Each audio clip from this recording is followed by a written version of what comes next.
Assalamualaikum warahmatullahi wabarakatuh para Ivan Villa. Jumpa lagi di channel Evakan Faluk. Kali ini saya akan membawakan sebuah topik tentang diskusi saya dengan Pak Erwin yang berlanjut lagi, dan dia ingin belajar Islam. Semoga diskusi saya dengan beliau dia sangat sopan, sangat enak untuk diajak diskusi, tidak ada hujatan, berdasarkan data-data, dan dia bisa menerima. Kalau terjadi kesalahan dia bisa menerima. Oke para Ivan Villa, kita saksikan diskusi kita kali ini. Tafadol, selamat menyaksikan. Selamat malam Mas Farhan, senang kita dialog lagi. Gimana kalau saya mulai dengan pertanyaan, kenapa Muslim selalu mengatakan bahwa kitab kami telah diubah dan bukan lagi 100% firman Tuhan? Selamat malam Pak Erwin, senang juga kembali kita dialog, jumpa lagi ya. Kabar saya alhamdulillah baik-baik saja. Sebelum saya menjawab pertanyaan Bapak, saya akan bertanya dulu kepada Bapak, karena itu nanti akan mempengaruhi jawaban saya.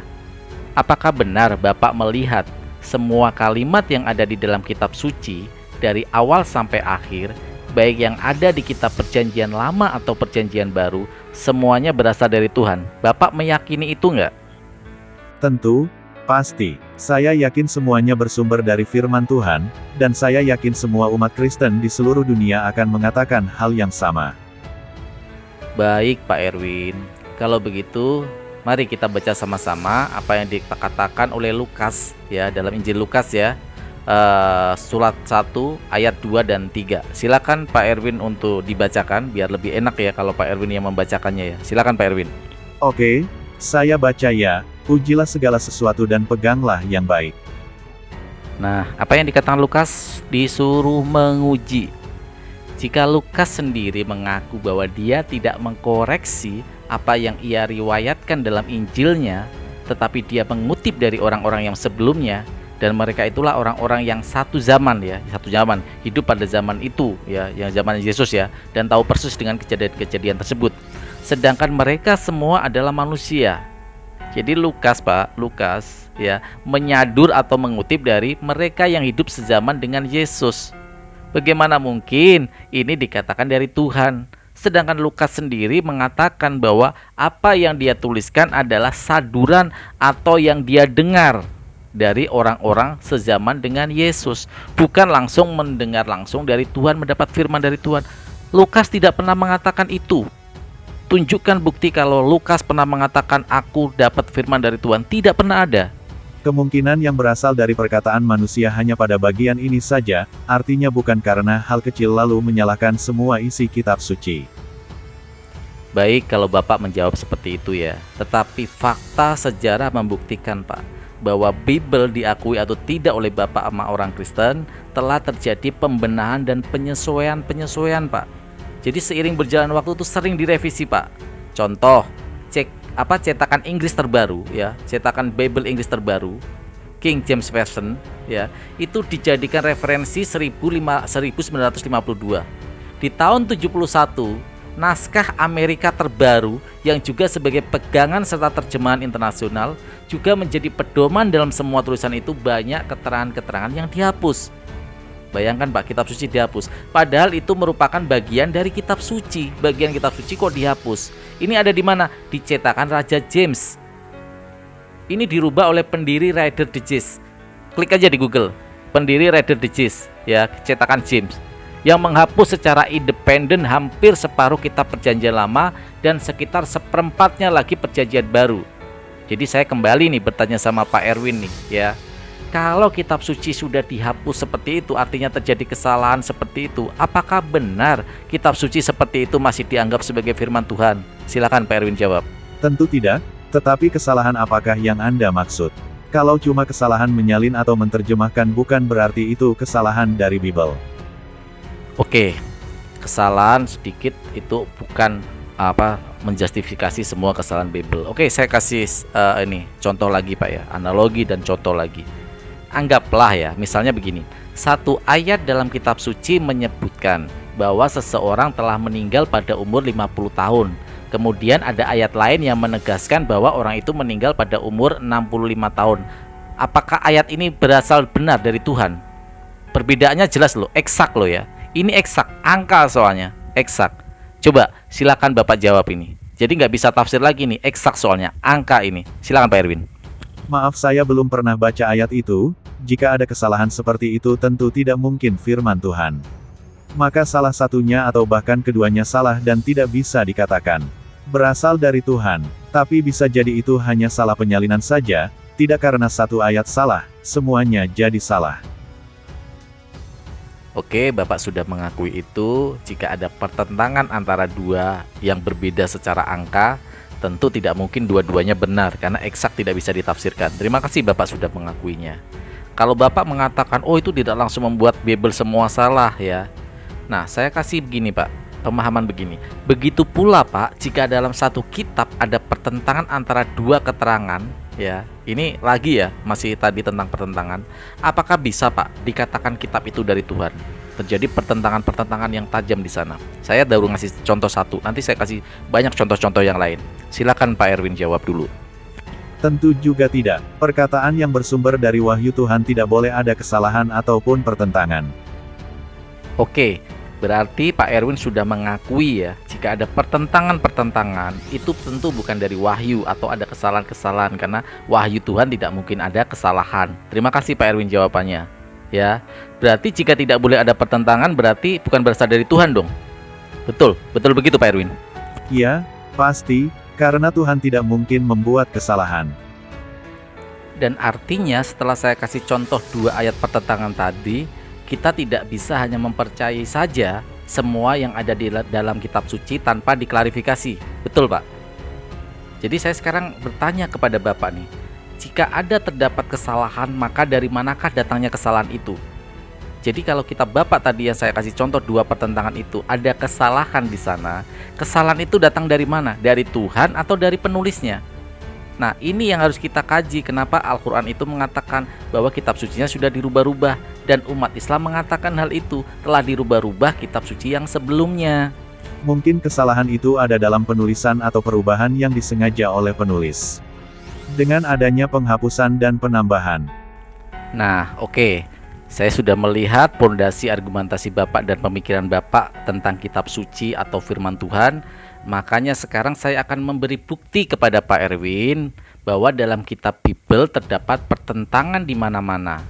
Jadi semoga nanti Bapak kembali mengkoreksi apakah Bible itu firman Tuhan atau tidak ya Pak ya. Nanti kita dialog secara pelan-pelan ya Pak, supaya Bapak bisa memahami lebih sistematis argumentasi dan data-data yang saya sampaikan. Saya tetap yakin bahwa Alkitab adalah firman Tuhan. Mustahil terdapat pertentangan jika memang ada pertentangan. Kenapa para pendeta di gereja tidak pernah mengatakan hal itu?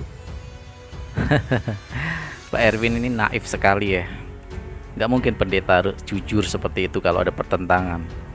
Banjir mu'alaf Pak nanti kalau pendeta Bapak jujur mengakui. Oke, kalau Bapak masih yakin, nanti akan saya sebutkan dan saya kasih bukti-bukti berapa banyak pertentangan dan kesalahan-kesalahan di dalam kitab suci Bapak, baik yang bersifat eksak yang tidak bisa dibantah atau angka, ataupun konteks dari ayat itu yang berbeda jauh satu sama yang lainnya ya. Nanti Bapak akan bisa lihat ada kesalahan-kesalahan dan pertentangan di dalam Bible Bapak. Di mana? Di kitab Perjanjian Lama atau Baru? Saya rasa kamu mau mengarang aja Farhan. Baik Pak Erwin, tapi insya Allah saya kalau diskusi ya, Farhan kalau diskusi nggak pernah dengan asumsi, fitnah, apalagi ya selalu dengan data-data ya, baik data-data dari kitab maupun dari bukti sejarah Pak ya. Oke, saya kasih bukti mulai Bapak dari dua-duanya Pak, Perjanjian Lama ataupun Perjanjian Baru, semuanya saya kasih bukti kepada Bapak. Yang pertama Pak, 1.700 atau 7.000 pengendara kuda. Ini ada di mana Pak perbedaannya Pak? Nih saya kasih ayatnya Pak. Daud menawan daripadanya 1.700 orang pasukan berkuda dan 25.000 orang pasukan berjalan kaki.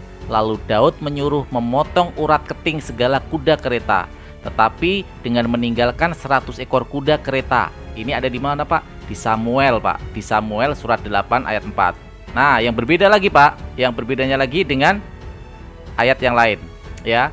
Daud merebut daripadanya 1.000 kereta, 7.000 orang pasukan berkuda, dan 25.000 orang pasukan berjalan kaki. Lalu Daud menyuruh memotong urat keting segala kuda kereta, tetapi dengan meninggalkan 100 ekor kuda. Ini ada di surat 18 ayat 4. Berbeda Pak ya. Jadi dua ayat itu Samuel ya, antara 8 dan 18 itu berbeda Pak, sudah Pak. Ya. Yang kedua Pak, saya kasih bukti lagi. Tau atau Toni dan Hadoram atau Yoram. Ada perbedaan nama nih Pak ya. Saya bacakan ayatnya. Ketika didengar Tou Raja Hamat bahwa Daud telah memukul kalah seluruh tentara Hadanezer, maka Tou mengutus Yoram anaknya kepada Raja Daud untuk menyampaikan salam dan mengucapkan selamat kepadanya, karena ia telah berperang melawan Hadanezer dan memukul dia kalah. Sebab Hadanezer sering memerangi Tou, dan Yoram membawa barang perak, emas, dan tembaga. Ini ada di Samuel 2 Pak, jilid 8 ayat 9 dan 10.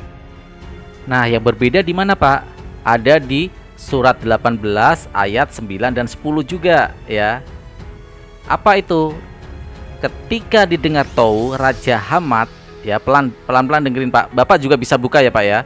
Bahwa Daud telah memukul kalah seluruh tentara Hadadezer, Raja Zoba, maka ia mengutus Hadoram anaknya kepada Raja Daud untuk menyampaikan salam dan mengucapkan selamat kepadanya, karena ia telah berperang melawan Hadadezer dan memukul dia kalah. Sebab Hadadezer sering memerangi Tou, dan Hadoram membawa berbagai barang-barang emas, perak, dan tembaga. Jelas Pak ya, di sana ada perbedaan ya. Saya kasih contoh lagi Pak. 700 atau 7.000 kendaraan Pak. 40.000 atau penunggang kuda atau penunggang kambing. Jadi di sini ada penunggang kuda, ada penunggang kambing. Ini ada di mana? Samuel 2 jilid 10 ayat 18. Yang bunyinya Pak ya. Bunyi dari ayat Samuel 2 jilid 10 ayat 18. Tetapi orang Aram itu lari dari hadapan orang Israel, dan Daud membunuh dari orang Aram itu 700 ekor kuda kereta dan 40.000 orang pasukan berkuda. Sobah ya, panglimanya ya, panglima tentara mereka. Dilukainya sedemikian hingga ia mati di sana. Ya, ini tadi yang saya sebutkan Pak, Samuel 2 jilid 10 ayat 18. Nah, yang berbeda di mana Pak? Berbeda lagi nih Pak ya, berbeda lagi ya, di jilid 19 ayat 18. Tetapi orang Aram itu lari dari hadapan orang Israel, dan Daud membunuh dari orang Aram itu 7.000 ekor kuda ya. Dengerin Pak ya, dengerin. Bapak bisa juga buka juga. 7.000 ekor kuda kereta dan 40.000 orang pasukan berjalan kaki, juga Sofah panglima tentara itu dibunuhnya. Siapa Pak nama ininya Pak, panglima perangnya Pak? Berbeda Pak, Sobah dan Sofah. Ada perbedaan di sana Pak ya. Ada perbedaan di sana. Jadi Pak, banyak lagi Pak, masih banyak kalau saya mau ini Pak ya, mau seperti ini, Tuhan atau setan. Ada perbedaan Tuhan dan setan Pak di sana Pak. Jadi apakah benar itu yang nyuruh itu Tuhan atau setan ya? Ada ayatnya Pak. Nah, ayat yang Tuhan atau setan Pak di sini Pak, terjadi pertentangan di sini, ada di Samuel 2 ya, di Samuel 2 surat 24 ayat 1 ya. Samuel 24 ayat 1. Bangkitlah pula murka Tuhan terhadap orang Israel. Ia menghasut Daud melawan mereka. Firman-Nya, pergilah, hitunglah orang Israel dan orang Yehuda. Ya, itu ya Pak, di Samuel 2 jilid 24 ayat 1. Nah, di dalam jilid 21 ayat 1-nya Pak, ya, anehnya di Samuel 1-nya, Saiton bangkit melawan orang Israel, dan ia membujuk Daud untuk menghitung orang Israel. Ini yang menyuruh ini Tuhan apa setan Pak? Ya. Nah, ini ada lagi Mikael nih. Mikael mempunyai anak atau tidak nih? Ya. Di Samuel 2 jilid 6 ayat 23, Mikael binti Saul tidak mendapat anak sampai hari matinya. Dia sampai mati tidak mendapat anak Pak. Ini ada di Samuel 2 jilid 6 ayat 23 Pak. Tetapi di Samuel 2 jilid 21 ayat 8, lalu raja mengambil kedua anak laki-laki Rispati binti Aya yang dilahirkannya bagi Saul, yakni Armoni dan Mefoset, dan kelima anak-anak laki-laki Merab binti Saul yang dilahirkannya bagi Adriel bin Barzilai, seorang Mehola itu. Ini ada di Samuel 2 jilid 21 ayat 8. Bayangin Pak, Masih sama di Samuel 2 Pak. Samuel 2 jilid 6 ayat 23 dan Samuel 2 jilid 21 ayat 8 berbeda. Sebenarnya nih Mikael punya anak atau tidak Pak? Pertentangan seperti ini Pak ya. Coba deh Bapak pahami ya, Bapak pahami. Bapak buka tadi ayat-ayatnya ya. Bagaimana kamu tahu semua ini Farhan? Selama ini saya menganggap itu bukan pertentangan atau kerancuan. Mungkin terdapat perbedaan cara penulisan atau sudut pandang penulisnya, bukan perbedaan secara konteksnya. Apa masih ada lagi ayat-ayat yang kamu lihat sebagai pertentangan Farhan? Tadi yang saya kasih contoh semua, Bapak belum yakin ya bahwa ada pertentangan dan perbedaan di dalam kitab Bapak ya? Bahwa perbedaan-perbedaan tadi itu nggak mungkin Pak. Itu berasal dari Tuhan, nggak mungkin ada perbedaan-perbedaan seperti itu. Tapi oke, saya kasih contoh lagi Pak, ya biar Bapak bisa ini. Nanti Bapak buka bandingin sendiri ya. Di dalam Kejadian 6 ayat 8 Pak. Tetapi Nuh mendapat kasih karunia di mata Tuhan. Umurnya waktu itu 120 tahun Pak. Ya. Di Kejadian 6 ayat 8 itu dikatakan umur Nuh 120 tahun. Sekarang untuk membandingin umur Nuh 120 tahun, Bapak baca di kitab Kejadian 9 ayat 29. Silakan Pak Erwin untuk dibaca. Oke, saya bacakan Farhan. Jadi Nuh mencapai umur 950 tahun. Lalu ia mati. Kejadian 9 ayat 29. Nah Pak, 120 tahun atau 950 tahun Pak. Beda kan? Apakah seperti ini yang dikatakan dari firman Tuhan Pak? Kan nggak mungkin Pak. Apakah Tuhan nggak tahu umurnya berapa itu ketika Nuh meninggal? Kan nggak mungkin ada perbedaan harusnya. Kalau memang itu adalah firman dari Tuhan. Masih banyak Pak. Contoh seperti ayat ketika mari kita buat manusia seperti apa rupa dan gambar kita. Itu ada perbedaan Pak. Ya, ada perbedaan, pertentangan di sana Pak. Ya. Jadi tidak mungkin sesuai dengan apa yang dikatakan Al-Quran, bahwa ahli-ahli kitab mereka telah merubah-rubah kitab mereka sendiri. Jadi artinya demi keuntungan mereka sendiri Pak. Jadi yang merubah itu mereka, bukan salah firman Tuhan. Ya Pak ya. Oke, terima kasih Pak Evan Villa. Saya akhiri dulu dialog saya ya. Sebenarnya masih panjang, memang saya potong ya supaya tidak terlalu membosankan, terlalu panjang karena 2 jam lebih diskusi saya dengan Pak Erwin ini. Semalam sudah pertama ya, tadi dia ngajak dialog dan panjang, hari ini panjang sekali. Terima kasih sekali lagi sudah menyaksikan dan menyimak dialog saya di Evarkan Farluk ya.